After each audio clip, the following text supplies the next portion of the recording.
Hello, everybody. Dumb Luck here, welcoming you back to yet another anime review. Today we have Rosario to Vampire, the manga. It is the manga that the anime series Rosario+Vampire, known here in the States, is based off of, or ran alongside. I'm not really too sure on the history of that, but it is. The story is written by Akahisa Akeda. I hope I'm saying that right. I really like this. Just to, put it out there initially, but let's get into it's kind of like the initial plot synopsis. So the synopsis of Rosario to Vampire is Skune Ayano is a human boy who his parents enroll into an all-monster school. So already with that, it's kind of bussin'. It's just like, what's going to happen? So on his way to the school, he runs into Mocha Akashia?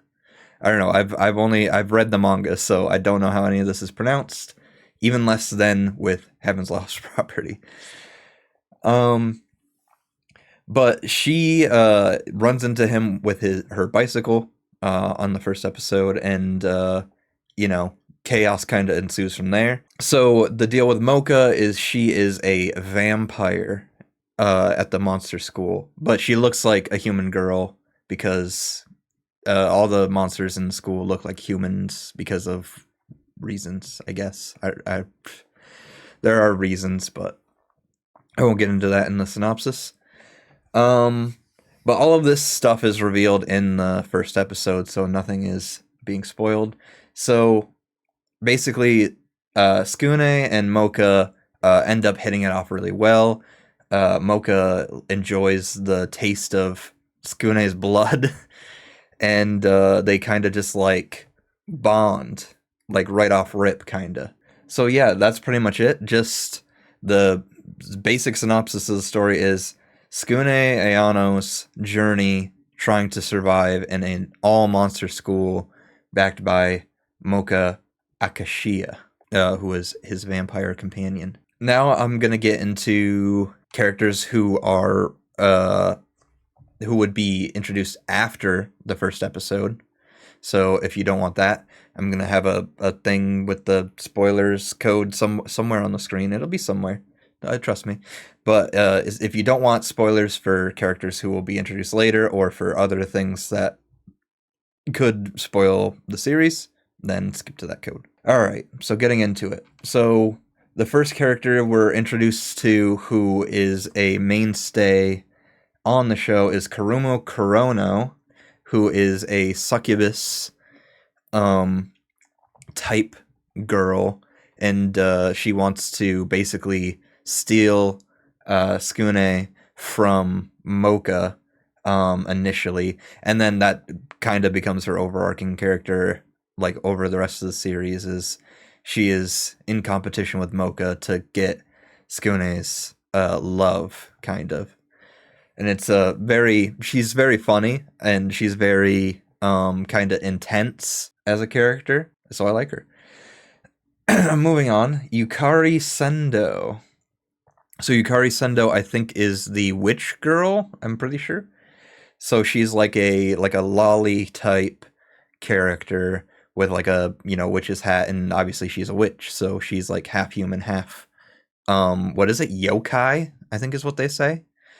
Which is weird because the academy in the show is called Yokai Academy, and yokai translates, I looked it up, it translates to superhuman or above human or something, or something to that nature. So I was like, no one's batting an eye at the fact that this school's named like this and it's whatever, but okay. So then we have Jinne Morioka, who is kind of he is a werewolf man. That doesn't get brought up very much in the show. or in the manga anyways. There's only like maybe like two or three parts where like it gets brought up. But otherwise he is the head of the newspaper club that they're all a part of, and he is a horny motherfucker. So he is like Tomoki from Heaven's Lost Property, which is a prior review, which if you haven't seen that, I would recommend going and watching that. If you identify with Jinne from Rosario+Vampire. So moving on, we have Mizori Shirayuki.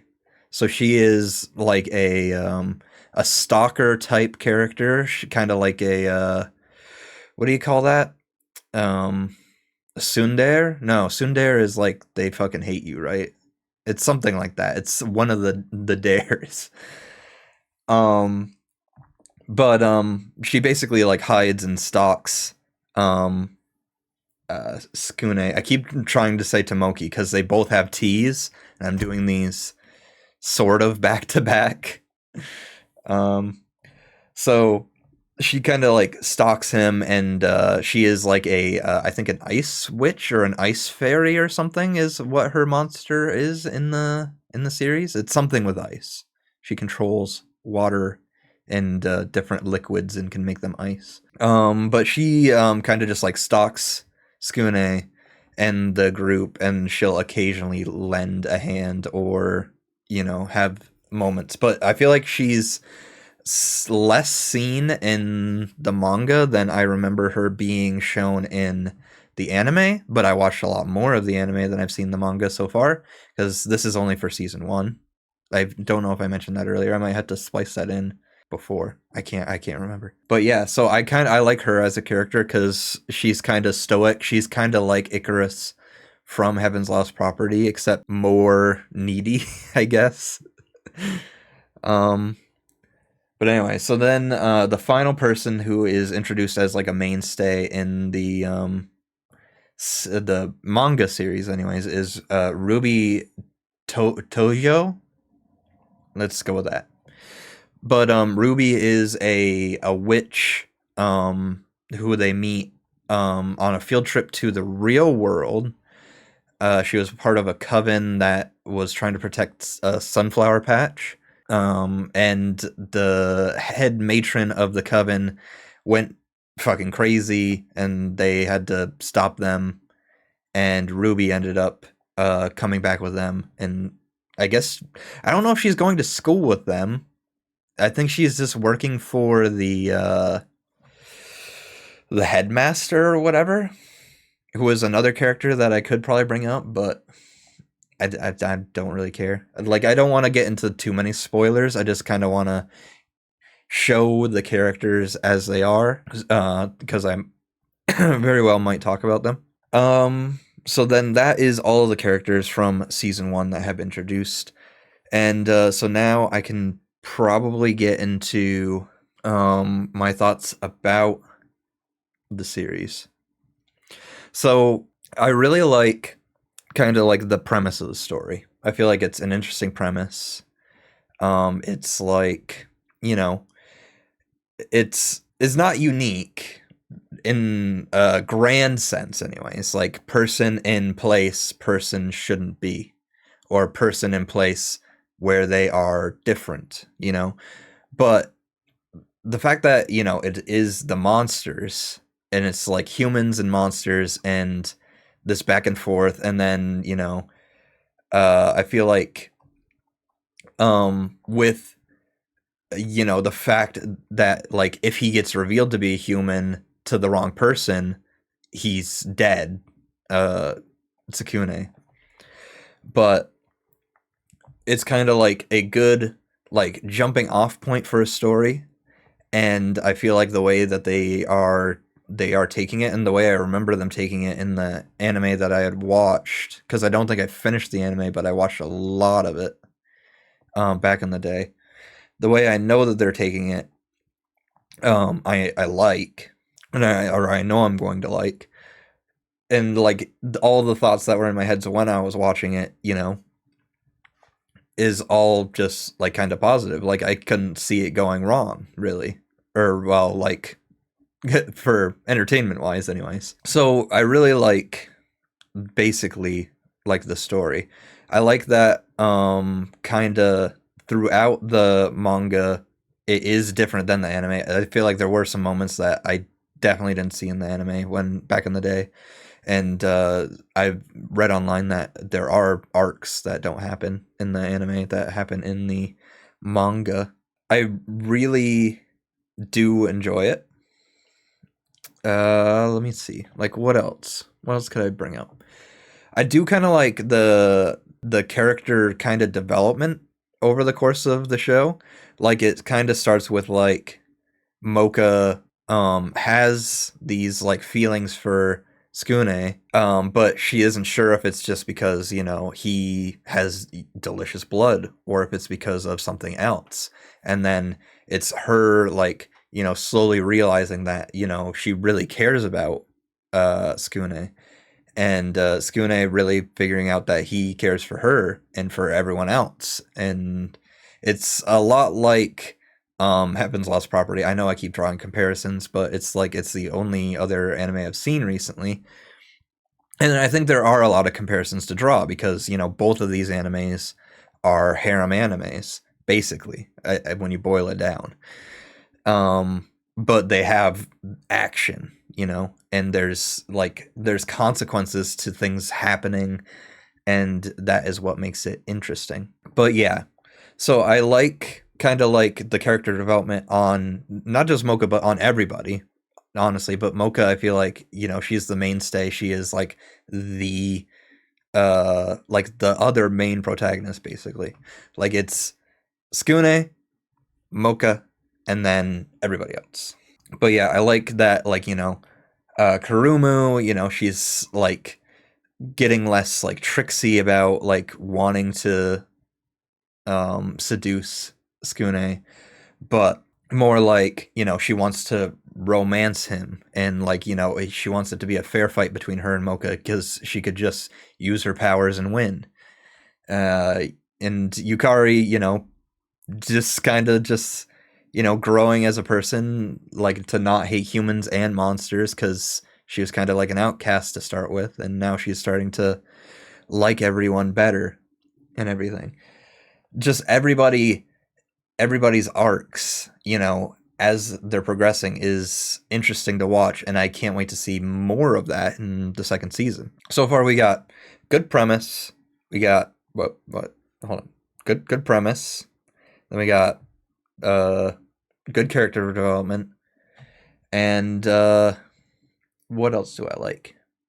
I do kind of like, even though I'm reading the manga, I do kind of like the action, because I feel like even though it is just static images, you can really kind of feel the action, and it's kind of basic in a way, because most of the time it's just like, oh, they got kicked in the face, oh, they got punched in the face, oh, they got whatever in the face. But like, I think the way that they draw like certain instances, you can really just like feel like what the character is going through, or like you can be like, oh, that's a cool thing that happened. All right, so then I want to get into the negatives of this, and I would say one of the negatives is the like kind of like the way problems are established, which I get that like it's an anime, so, or an anime or an manga, so each, episode has to have its own like kind of like problem to get like solved, like overarching. But I feel like a lot of the issues and the way that they get brought up is like just basically a misunderstanding between characters.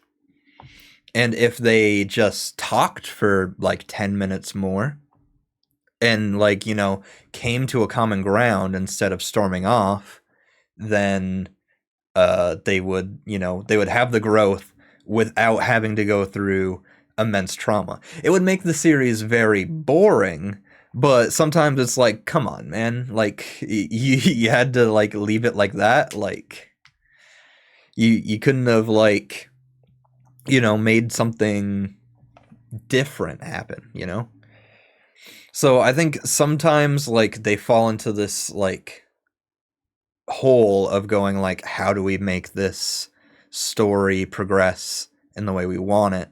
And then they just kind of go, okay, this person disagrees with this person. They storm off by themselves. Big bad of the episode goes, oh, you're by yourself, I kill you now, oh, I'm going to kill you. And then everyone turns up because they're like, oh, I can see the misunderstanding now, I'm here. And that's, I mean, it's it's kind of like it makes that character development in a way, but I feel like you could have it happen in a way that's not like that. I don't know how to describe it. It just feels kind of cheaper than like them, actually like butting heads and like resolving the issues person to person, as opposed to like, they clash, they go apart, and then they have their own separate revelations. But obviously, action's got to happen. So another bad thing, fuck, there was another bad thing, but I can't think of it. Hold on. What is another bad thing? Maybe I don't have any more bad things. No, there's got to be something else. Oh, maybe like you know what?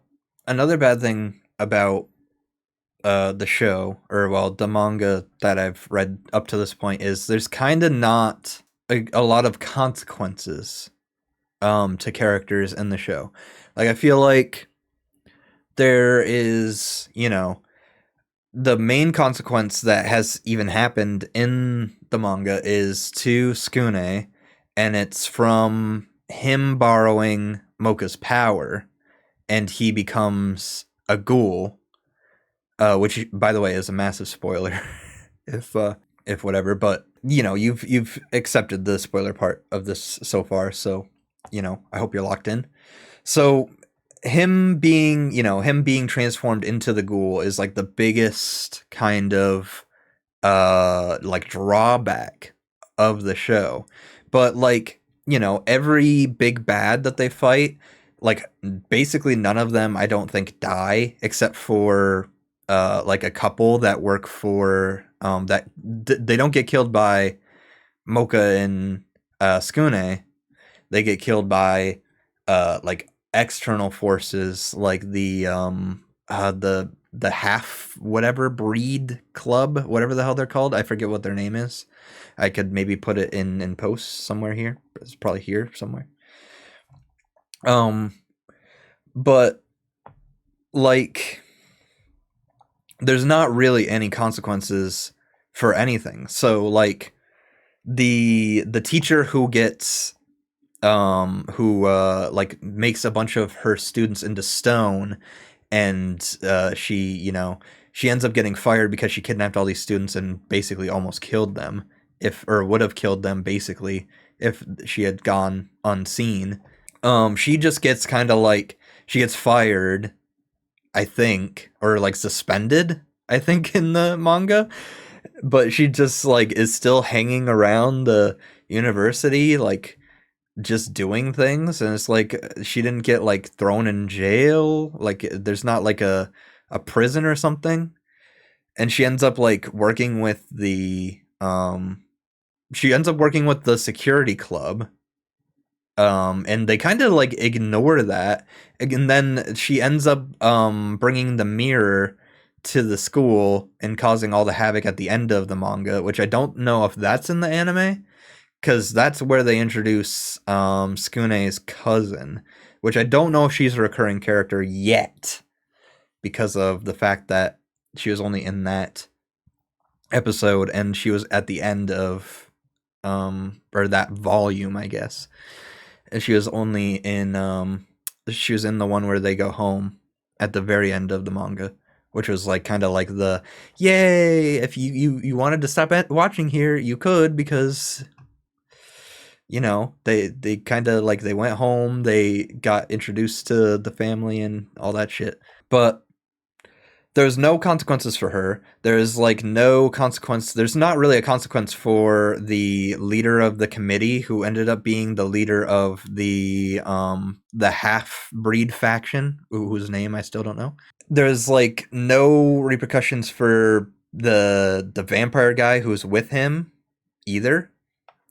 Which it's kind of a spoiler that he's a vampire or some sort of thing, because he has the same thing going on with the council guy as Mocha and Skune have, which I think is a really interesting plot point. Like the fact that, you know, these there's two different like kind of the same situation going on. But yeah, there's just not really consequences for these characters. There's not really resolution for them. You can still see like certain characters still just living their lives in the show, like the math teacher who brainworms Skune and like tries to like basically just like turn him into a mind slave. She's still just teaching math. She, the I think the only like teacher who like I don't think is still in the show is maybe the gym teacher. I think the gym teacher actually got in the Missouri arc. But it's like, I don't know, like I feel like the big bads don't have the consequences. The heroes don't really have a lot of consequences cuz it's all kind of like, oh, it's fine. Like even with Ruby, Ruby sacrifices herself to kill her master in the episode where she's introduced after she has all this character development, and I'm like, oh, they built up this character and like made you feel bad for her just to kill her. Like that's a really interesting thing. But then it's like, oh no, she's fine, she's coming back. Which I mean, I get it's fair to them. They want more characters, they want more like story to be developed. They don't want to have to make another character who's similar to her, or completely antithesis and whatever, just completely scrap that idea. It's completely fair, but like it would be good for there to be some consequences in this high stakes game it seems like they are setting up. All right, so that's kind of all I have to say about it. So let's get into the actual number review of season 1 of Rosario+Vampire, the manga series, Rosario To Vampire technically, but also, because it basically follows the anime, both. So my opinions of the first season is trying to give like a number to this, because I gave Heaven's Lost Property like a 7 out of 10, and I don't know, like season 1, it makes you want more, but I don't know if it makes me want more than Heaven's Lost Property. But it seems unfair to give it a 6 out of 10 because it is still well above average. So maybe, you know what? I think it also gets a 7 out of 10. And then, maybe season 2 will put it above Heaven's Lost Property. But I think it's really good at what it is, or for what it is, for the first season. And I recommend that you go and you read, or you go and you watch Rosario+Vampire, because it's a really good kind of like series, and there's a lot of like ups and downs and all arounds. But I would say that unless season 2 wraps up in like a very satisfying way, then the whole series is going to be a 7 out of 10 probably. But tune in to find out next time if it will get a 7 out of 10, or if it'll get a 10 out of 10. Who knows? When I review season 2, which should hopefully be the next video. I might do like, so this video was a bit late because of we've on the farm that I live on, we've gotten these dogs. I'm gonna put a photo here. And I've been, sitting with them, visiting with them, training with them, all this other stuff. So I've been kind of sidetracked and doing other things, other than record and read manga.